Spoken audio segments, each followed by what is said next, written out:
Okay, perfect. We are live now. Good morning, good afternoon, good evening to all of you who have joined us in our next edition of LinkedIn Live. Today we have a very special guest joining us all the way from Mauritius.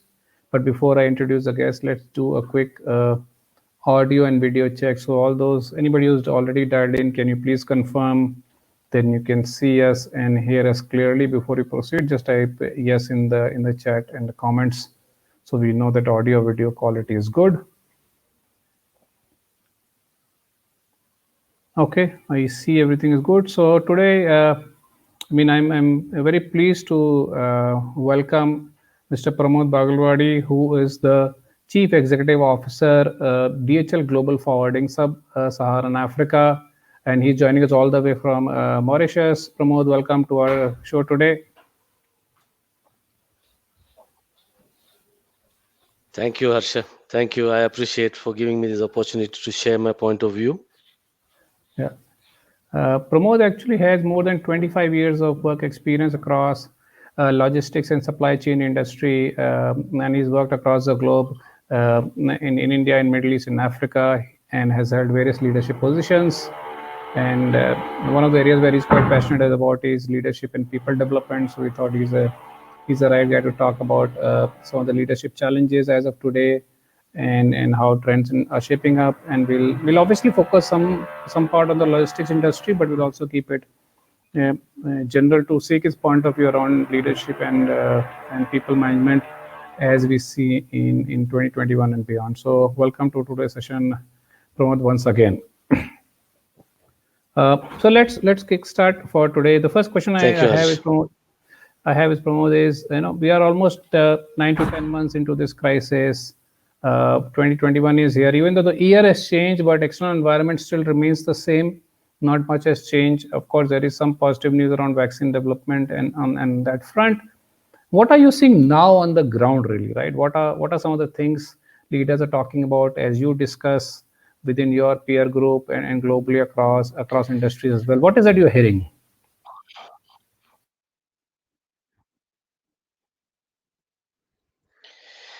Well, I think as leaders, we are all looking at safety of people first.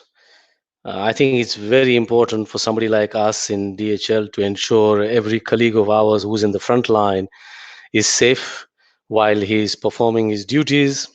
And it's also important to ensure the continuity of this service, because it is our main purpose of connecting people and improving lives. So we are heavily focused on ensuring that this continuity is there, and we are empowering them with all the necessary precautions, the tools, the resources, which is really mitigating the exposures they could possibly have. So I think that's the top of the agenda as far as we are concerned and the leaders are concerned: safety first. And the second item is to look at how to assist the people on the ground in our system and other systems to cope with the change. Everything has changed so drastically, Harsh, that what we could do under normal circumstances cannot be done under normal way now.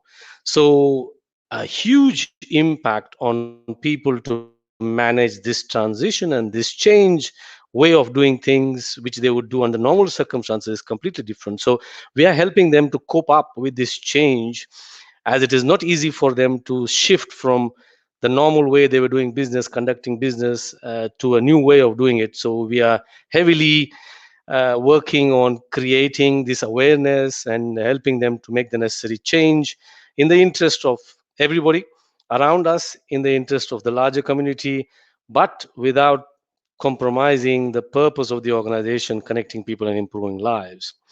And of course, lastly, very closely watching what's happening in terms of the changes which are coming up in the COVID situation, trying to see if the new innovative tools can be rolled out in some countries or majority of the countries. Like we did under the lockdown, we managed to roll out a lot of digital tools right in every nook and corner of Africa. So we are obviously looking at bringing in these tools, which is going to make our people as well as our customers secured in doing their day-to-day business with minimum interaction face to face. I think these are the three top of the agenda we are working on today. Perfect. Thank you so much for sharing that, Pramod. Now, I know logistics sector was one of the biggest sectors impacted, right? Because it was always the physical movement of goods and people. Uh, Now we know some of the challenges imposed due to the limitations on that movement. But where do you see new opportunities emerging in 2021 and beyond, knowing the limitations around what we've already seen?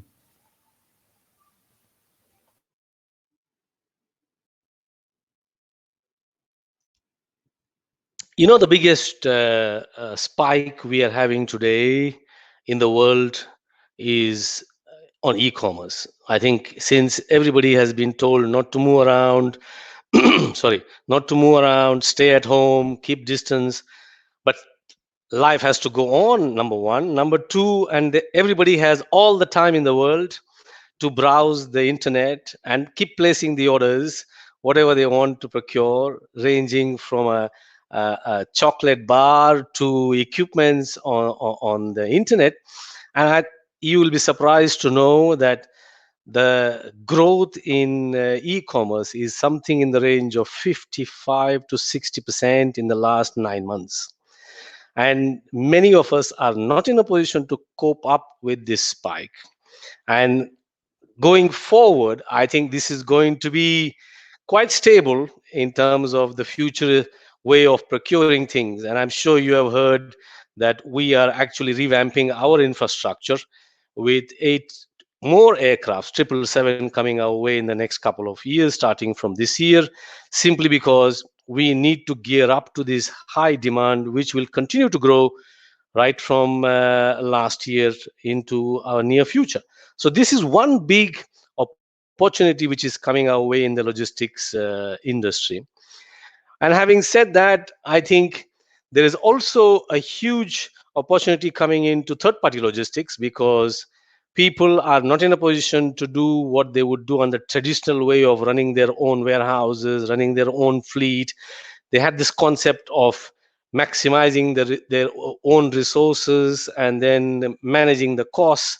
I think that has really taken a backseat now with the risk they are carrying. So they are now looking at third party logistics, which will open up another big opportunity for people in the logistics industry. And I think that will also keep growing as we go along. Having said that, the other opportunity which is also knocking in a big way is the innovation. If people are innovative, they are in a position to capitalize the opportunities which are coming our way under the COVID situation, not only just in logistics, but in every sphere you talk about, right from making PPEs up to going into medicinal area. I mean, I know some customers of ours who were literally about to shut down their factories because they were in a difficult situation for their manufacturing of garments. Suddenly, they decided to switch from traditional garments into PPEs, and they had to literally hire and strengthen their manpower. So it's really changing, and opportunities are coming in every way. And when it comes to innovation, I think every company has an opportunity to be innovative, and we were innovative in our own way. We brought in a solution called Ubuntu Connect when the COVID was at its primary stage and nobody had a clue how to move PPEs from China into Africa. We were rolling out a new solution called Ubuntu Connect, bringing in goods from China to Dubai and then distributing it from Dubai to various countries in Africa.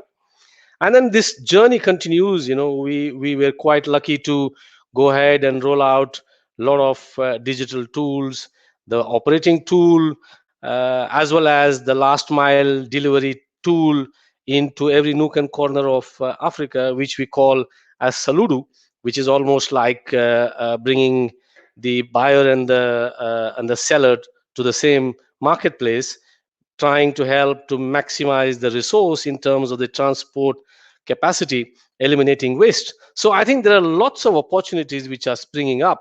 I think we just need to have the right attitude and people around to capitalize it, and we should transform this whole industry per se. No, is that great to hear so much positive opportunities coming out from this current crisis? Now, you mentioned in the beginning around e-commerce, and earlier part you also started off with technology, and it looks like technology actually accelerated, some of the changes which organizations should have gone. In some cases, certain companies have been forced to adopt technology. In some cases, it has accelerated the transformation, right? So where do you see leaders in terms of coping up with this massive change in technology and adoption of technology? Because a lot of leaders were not used to using so much technology, especially some of the bigger solutions. So where do you see leaders struggling in this space, and what is your suggestion for leaders when it comes to adoption of technology?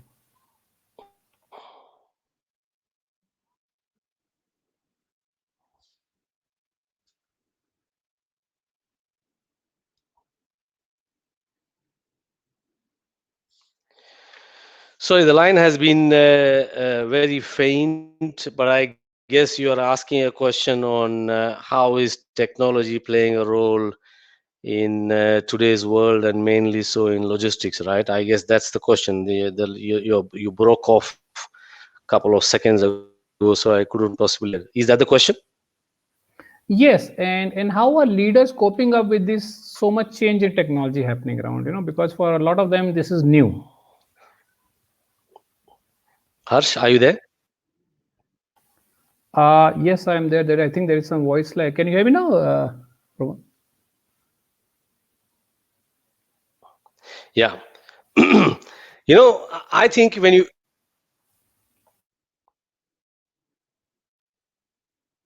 I think technology is playing a huge role in reshaping our space, to be honest. And I would say not only logistics, which really was left behind for many years, and you can say more than a decade left behind in terms of technology.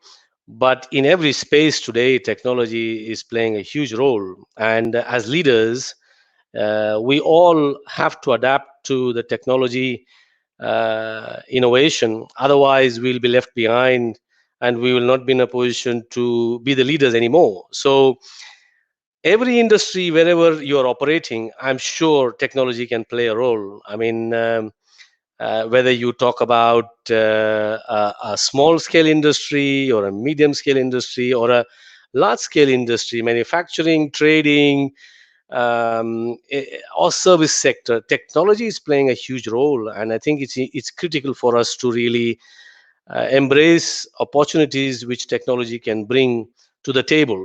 If you look at our own logistics space, Harsh, you step back and think, how was it before? Before, we were dictated by our customers to say, I'm mainly looking for a solution which is, I'm not talking of the digital solution, I'm talking about the simple logistics solution, whether it is door to door or airport to airport. But the customer would say to us years ago, I'm looking for a cost effective, meaning I want a minimum landed cost.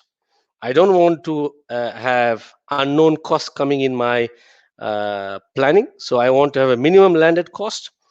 I want to have some information flow, and I want the goods to be given to me at the shortest possible time without much interruptions. And whenever they needed information, we had to give information to them. And if you give them information in advance, they would be very happy. This was the normal logistic expectations of our customers many years ago, maybe let's say decade ago. But today, that's not the situation. The customers are clearly saying, I don't want to see you. I want you to even bid on our system digitally. I want to compare all the proposals which are coming to me, whether it is 1 year proposal or multiple years of proposal. I want to compare all the proposals online, and I want to use the system to tell me who is the best value for money, and then I want to work with that particular customer. Obviously, things have changed in terms of the way we would conduct business right from sourcing. So now we have to bid online tools we have to use to go ahead and bid to win the business. And after winning the business, to execute, the customers want to use an online platform to do the booking, and then you will move the goods. He wants to see what's happening to his shipments every hour, every minute, every day. He wants to get an idea. And at the end of the day, he also wants to ensure that he gets credible information as to when is the goods going to land into destination, when is it going to be cleared, when is it going to be delivered. And once it's delivered, he wants invoice and other documents to come digitally because he doesn't have time to spend with some physical interaction. And now, because of COVID, it's all the more important that we give them digital information. So it has transformed everything completely upside down. And when you look back and see and compare these two big areas of demand, you have to adapt to the new way of doing business. And we are really glad that our strategy 2025 was to give this sort of visibility for our customers, and we managed to do that and roll it out during the COVID period. Entire 2019 we rolled out all over our new platform of doing business cargo wise, and everybody is now in a position to enjoy the benefit in terms of internal customers as well as external customers. And of course, internal customers like our own staff and our own departments feel much more safer because they don't need to really go to the office to execute shipments. They can sit back at home and execute the shipment. Only 5 to 7% of our staff who are really on the field are today going to the field to execute the shipment. Rest all of them are sitting at home safely with their families and executing the shipment. The missing link was the last mile delivery. We couldn't obviously pick the cargo from the airport or the port and deliver to the customer. Even that we digitalized by bringing in our own platform called Saludo. And now we can also book the truck sitting in our own office. Customer can also pick which trucker he wants to use, and if it is cost effective, he uses that particular transporter to move. So it has really made a huge difference for us as well as many customers and many service providers to go the technology way and make a huge difference in today's world. So we have transformed drastically. No, that's so great to know that even in this situation, I think technology has accelerated that adoption, and not just for a company but also customers are adopting it, so that they can do business in a more effective and efficient manner. So thank you for sharing that. And I'll quickly switch tracks, right, from technology to people, right? And we spoke about physical safety earlier when we started our discussions. Another aspect of people management which has come to the fore is just uh, trust deficit, right? When people are not physically present in front of you, you do not know what they are doing, where they are, and so it somehow it creates that feeling, a perceived sense or perceived loss of control or perceived loss of trust, right? How have you managed to bridge that trust deficit, and what is your recommendation for leaders as we go along, because this remote working will continue for quite some time now? So how do leaders build and create trust actually?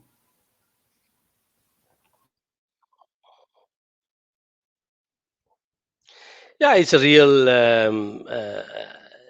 real challenge when you talk about trust, and it's a very inclusive terminology, right? It's not something which is easily gained or measured or perceived, but I think it has to be really felt in the organization, in the people you deal with, and it is a two-way street where you can feel it, you can exchange it, and you can value this. And it's not easy to build this overnight. And if the culture of the organization is based on perceptions and old way of doing business, it really becomes a challenge. But when you start moving digital, I think from my point of view, it really enhances the opportunity of building trust quite quickly. Now, take the example of ourselves. When we put 90% of our staff within the indoors of their houses, as you rightly said, we don't know what they're doing. Maybe, for all you know, they may say they are working and they may not be working. But the reality is, when you go to the system tells you exactly at what time you logged in, at what time you logged out, what time you touched a particular file, what time did you play with the file, what value addition you did from when to when, what steps did you cross. I mean, it's helping you to gather so much of information which was not available to us before. Before, it was all based on perception, and the perceptions could vary based on the last incident one has had with that person. It's like, people say that the memory is as good as the last incident. If you had a bad incident in the last couple of days, that's what remains in the memory of the people and a customer. So here it's not the same situation. Here you are getting everything on your system, you are in a position to check and balance, and I think you can relate to people very well. And the biggest factor for us is, if you want to win somebody's trust, I think you have to speak to people openly, with facts, with figures, keeping them as the central point of your discussion. And I think we did that extremely well. We were concerned, we are still concerned, and we are in touch with our people on the ground, colleagues, peers, and team leaders on the ground, day in, day out, just to understand what's happening, how are they doing, how are they coping, and then providing them with all the safety tools to ensure they are safe. This obviously brings the first basic ground level of trust that we are concerned about them, and their safety is number one priority. I think this is the starting point. And then when we start talking about managing the expectations from both sides, whether it is from the people side as well as from the management side, when you have data which blatantly tells you what has happened, it is very easy to speak to anybody and people will accept it, because that's the reality on the ground. And very quickly, when this happens, your decision making is purely based on these numbers, and adding to the personal value you have to that individual or to the organization or to the department. They start looking at it completely differently, and they start opening up to understand where you're coming from. The rationale is well understood, and they start buying in, and the trust factor just keeps going up and up every day. And today, I mean, as you rightly said, working from home is going to be something which is going to be a routine for all of us.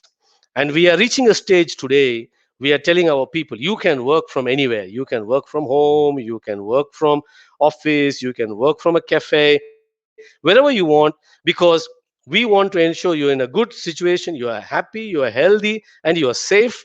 As long as you work in that environment, your output is much higher, and we can always have checks and balances to ensure we're getting the best of each other in a mutual respectable way, without compromising the concept or the DNA of ours as DHL, respect and results. So I think for us, the trust factor has really grown extremely well in the organization, and we really want to build on this going forward.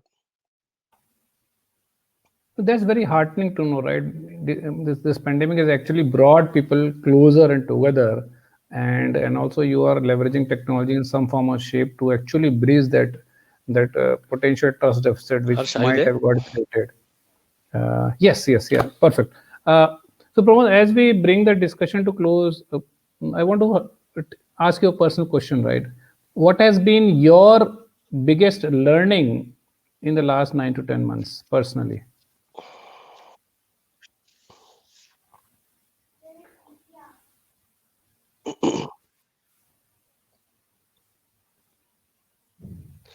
You know, the biggest learning for me in the last 1 year, you can say, Harsh, is is to really have your fundamentals intact as an organization, which can really sustain such turbulence in this world of digital disruption. It can happen again.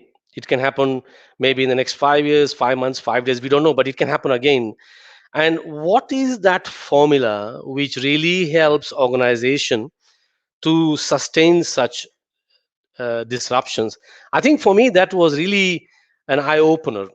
What is that model you need to work on? And I take pride in talking about our own organization as to how we managed to sustain this.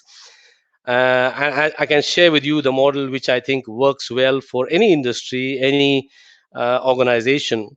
I think it's the underlying principle or the foundation of any organization must be based on good governance.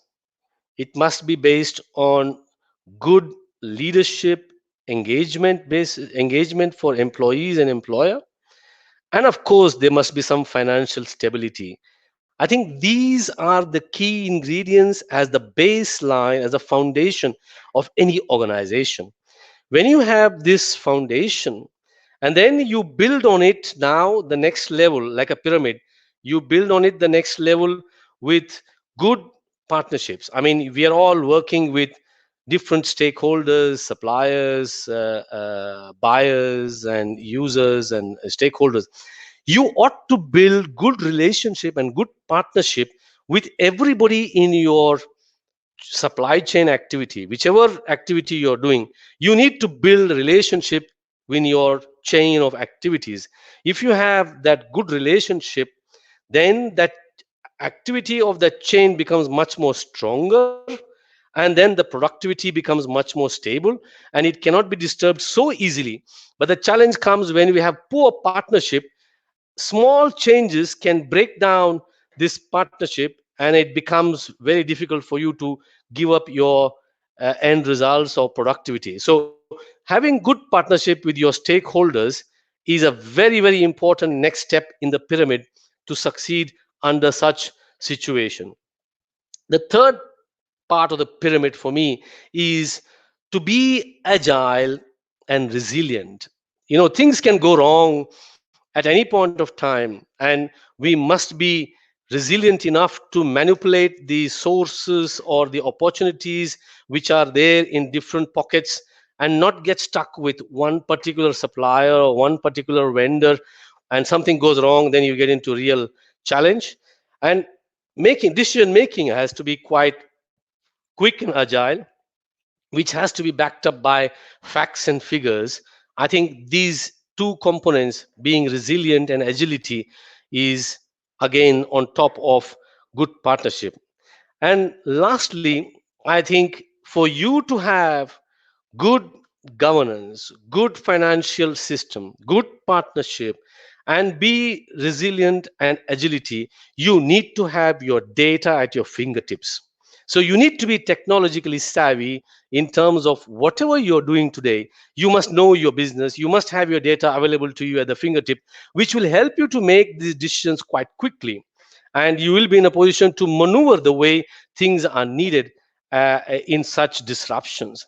And when you put this uh, innovation or digital technology on top, I think you will sustain all sorts of disruptions which can come your way. So, to me, this was a pyramid of success for any organization. And we, as such a big organization like ours, with more than 500,000 people working, we could demonstrate this with conviction. And I think this, to me, is a success recipe of any organization to really hold on to such rough weathers. And to me, this has been the biggest learning in the last 1 year. I love that model, right? Having your fundamentals in place, building strong relationship partnerships, being agile, being resilient, and finally leveraging technology actually to lead. Actually, I think those are Harsh? some great points. Uh, Perfect. Thank you so much, Pramod, for sharing your views. We have a couple of questions, so if you are okay, we'll take one or two questions, Pramod. Yeah, yeah, sure, sure, sure. Sure. So I don't know whether you can see on the chat while I read it. We have Captain Mohit No, I Sabarwal. cannot He's see. from the. Okay, so we have one first question we have is from Captain Mohit Sabarwal. He's a captain. He's sailing on ships. He says, due to pandemic, logistic costs have gone up, especially international supplies. Do you see this coming down once borders are more open, travel resumes, and things normalize? No, absolutely. I think the logistic cost was very high when the pandemic hit us somewhere around April, May, the costs were really skyrocketing because there was a massive shortage of capacity and no passenger flights were moving around. So it was a big challenge. And if you compare that rate to what we are operating now, already there's a relief on the capacity with some passengers operating, passenger flights operating. So the price has come down. May not be to pre-COVID situations, but it has certainly come down from the peak of COVID, down by almost 40%, and it will continue to go down as the capacity is released in the market. And we hope to have this stabilized, hopefully in the next 2 quarters or 3 quarters to come, and we should come back slowly to where we were. Perfect. Thank you so much, Pramod. So, Captain Mohit, I hope that answers your questions. If anybody else has any final question for Pramod or me, please type in the comment box. And as we wait for any further question, Pramod, thank you so much for joining us. All the way from Mauritius, sharing your views on not just the logistics industry, but also on company and culture and also leadership. And especially, I like the point around how should we leverage technology going forward, right? How can we make technology our good friend in not just governance and leadership, in managing teams? I think that's a great point. Thank you so much for sharing your views, and I don't see any further questions. I hope all of you have joined. You liked the session. You had key takeaways from Pramod's experience and wisdom and learnings. And thank you once again, Pramod, for joining, and all the very My best. pleasure. My pleasure. Cool. Thanks, Harsh. Thanks, Harsh. Bye for now. Thank you. Bye bye.